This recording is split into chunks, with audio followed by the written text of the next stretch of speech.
kamu membayangkan seorang raja yang bisa bicara dengan burung, mengendalikan angin dan memimpin bangsa jin? Kisah ini bukan dongeng. Ini adalah perjalanan hidup Nabi Sulaiman, sang nabi dan raja yang penuh mukjizat. Mari kita mulai petualangan ini bersama. Assalamualaikum warahmatullahi wabarakatuh. Sahabat, selamat datang di channel ini. Kali ini kita akan menyelami kisah luar biasa dari salah satu nabi yang memiliki kerajaan tak tertandingi di dunia, Nabi Sulaiman alaihi salam. Siapkan hatimu, karena kisah ini penuh hikmah, keajaiban dan pelajaran hidup yang sangat dalam. Dahulu kala, di tanah suci yang diberkahi, hidup seorang nabi besar bernama Daud alaihi salam. Beliau bukan hanya seorang nabi, tapi juga seorang raja yang memimpin umatnya dengan keadilan dan kebijaksanaan. Di sisi beliau, tumbuh seorang anak yang sangat istimewa. Dialah Sulaiman, putra kesayangan Nabi Daud, yang kelak akan menjadi penerus tahta dan kenabian. Sejak kecil, Sulaiman menunjukkan tanda-tanda kecerdasan luar biasa. Ia bukan anak biasa. Dalam usianya yang masih belia, ia sudah mampu memahami persoalan yang rumit dan memberikan solusi yang mengagumkan. Salah satu kisah paling terkenal tentang kebijaksanaan Sulaiman terjadi saat dua orang wanita datang kepada ayahnya. Mereka berselisih tentang seorang bayi. Keduanya mengaku sebagai ibu dari bayi tersebut. Nabi Daud pun memutuskan akan menyerahkan bayi itu kepada salah satu dari mereka. Namun sebelum keputusan dijatuhkan, Sulaiman yang masih muda mengajukan permohonan. Ia berkata, "Ayah, izinkan aku menyampaikan usul." Lalu ia berkata kepada para penjaga, "Ambil pedang, belahlah bayi itu menjadi dua, dan berikan separuh kepada masing-masing." Mendengar itu, wanita pertama hanya diam, tapi wanita kedua berteriak sambil menangis, "Jangan! Jangan sakiti bayi itu. Berikan saja pada dia. Aku rela." Maka Sulaiman berkata, "Inilah ibunya yang sejati." Keputusan luar biasa ini membuat semua orang takjub. Kisah ini menyebar ke penjuru negeri. Semua mulai melihat bahwa Sulaiman bukan hanya anak dari seorang nabi dan raja, tapi juga pewaris hikmah dan kecerdasan. Sejak itulah nama Sulaiman mulai harum sebagai calon pemimpin masa depan.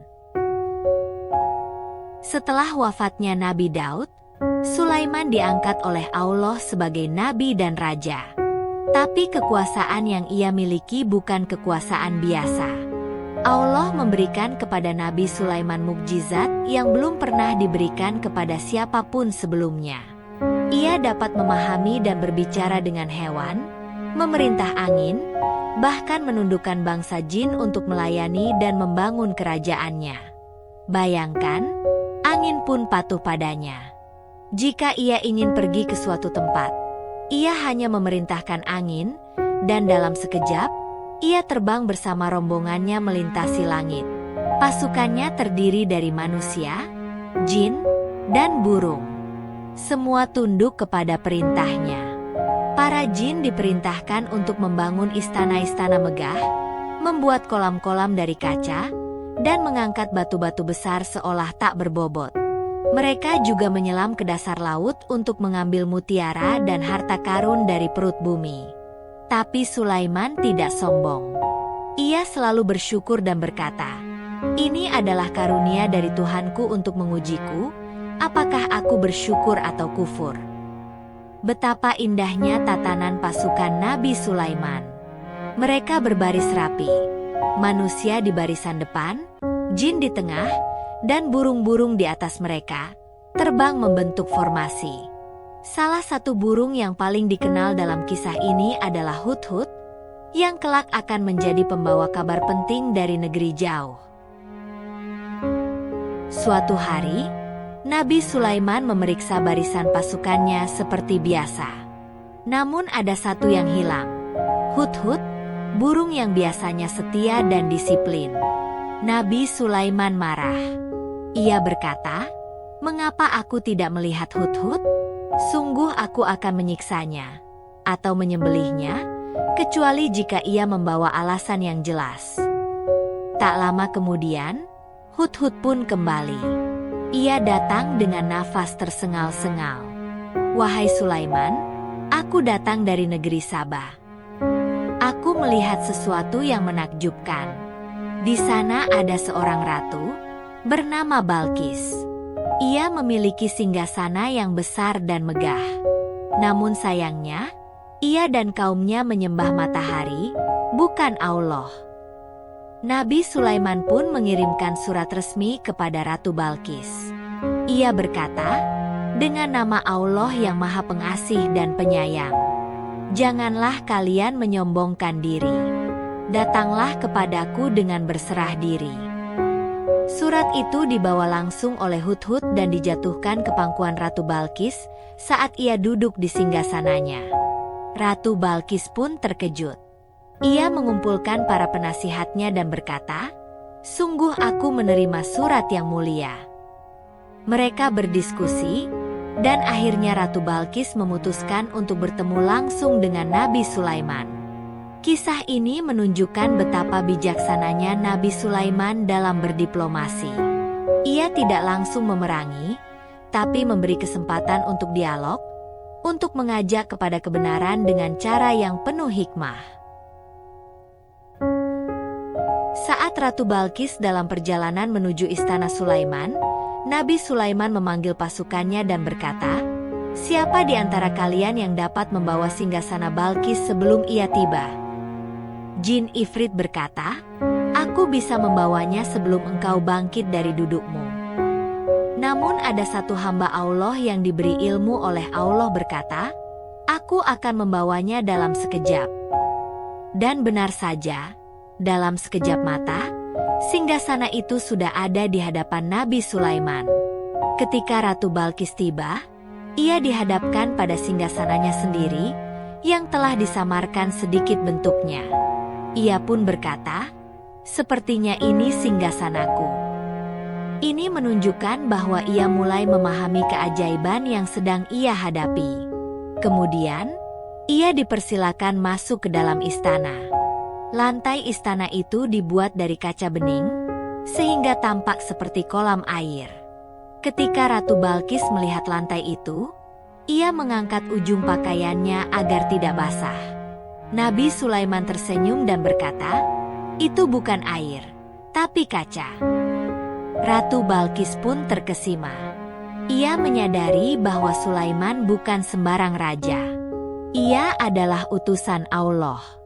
Dengan hati yang tulus, ia pun berkata, "Ya Tuhanku, aku telah menzolimi diriku sendiri. Aku berserah diri bersama Sulaiman kepada Allah, Tuhan seluruh alam."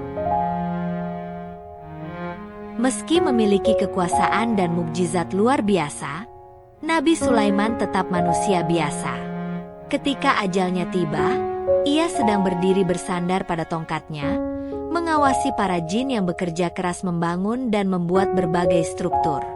Para jin, yang tidak tahu bahwa Sulaiman sudah wafat, terus bekerja tanpa henti.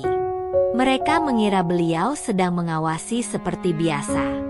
Padahal ruh beliau sudah diambil Allah. Waktu terus berlalu. Hingga akhirnya seekor rayap kecil mulai menggerogoti tongkat tempat Nabi Sulaiman bersandar. Hari demi hari, rayap itu mengunyah sedikit demi sedikit, sampai akhirnya tongkat itu rapuh dan patah. Tubuh Nabi Sulaiman pun jatuh ke tanah. Barulah para jin sadar bahwa beliau sudah wafat. Peristiwa ini menjadi bukti nyata bahwa jin tidak mengetahui perkara gaib. Hanya Allah yang Maha mengetahui segala yang tersembunyi. Kematian Nabi Sulaiman adalah pengingat bahwa sekuat dan sehebat apapun seorang hamba, semua akan kembali kepada Allah. Kekuasaan, mukjizat, dan ilmu pun tidak mampu menahan ajal. Sahabat, dari kisah Nabi Sulaiman, kita belajar bahwa kekuasaan, mukjizat, Dan ilmu sekalipun tak berarti tanpa ketaatan kepada Allah.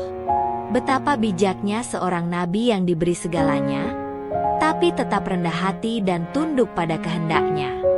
Semoga kita bisa meneladani beliau, menjadi pribadi yang bijak dan taat di tengah kehidupan dunia yang penuh cobaan ini. Jangan lupa like, subscribe, dan bagikan kisah ini agar makin banyak yang mendapatkan manfaatnya. Sampai jumpa di kisah Nabi berikutnya. Wassalamualaikum warahmatullahi wabarakatuh.